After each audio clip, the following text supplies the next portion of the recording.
బీబీపేట మీదుగా కామారెడ్డి పట్టణానికి చేరుకుందాం. ఆ పట్టణంలో కూడా మరి చాలా కాలనీలు జలమయమైనాయి.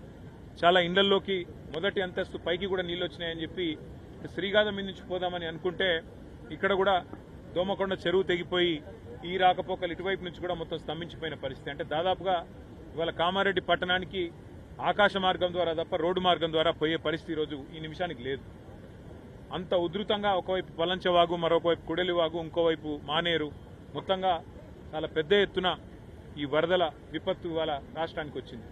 ఇంకా రాబోయే 4 రోజుల పాటు వర్షాలు విస్తారంగా కురుస్తాయని చెప్పి కూడా వాతావరణ శాఖ చెప్తా ఉంది. రాష్ట్ర ప్రభుత్వానికి మరి ఇంత జరుగుతుంటే, ప్రజలు ఇంత అవస్థల్లో ఉంటే, రాష్ట్ర ప్రభుత్వం ముఖ్యంగా గౌరవ ముఖ్యమంత్రి గారు మాత్రం నిన్ననేమో మూసీ నది సుందరీకరణ మీద వారు రివ్యూ చేసినట్టుగా చూసినాం. ఇవాళనేమో రాష్ట్రానికి ఒలింపిక్స్ ఎట్లా తేవాలని చెప్పి రివ్యూ చేస్తున్నట్టుగా ఇప్పుడే నేను టీవీలో చూసిన. పరిస్థితి ఎట్లా ఉంది అంటే, రోమ్ నగరం తగలబడుతుంటే ఆ చక్రవర్తి ఎవరో ఒక ఆయన నీరో చక్రవర్తి అని ఫిడేలు వాయించుకుంటూ కూర్చున్నాడట. అట్లా రాష్ట్రం వరదల్లో ఉంటే మూసీ సుందరీకరణ ముఖ్యమా, లేకపోతే రాష్ట్రానికి ఒలింపిక్స్ అనే డిస్కషన్ ముఖ్యమా, లేకపోతే ప్రస్తుతం పంట నష్టం ఎంత జరిగింది, ఆస్తి నష్టం ఎంత జరిగింది, ప్రాణ నష్టం ఎంత జరిగింది, ఎంతమంది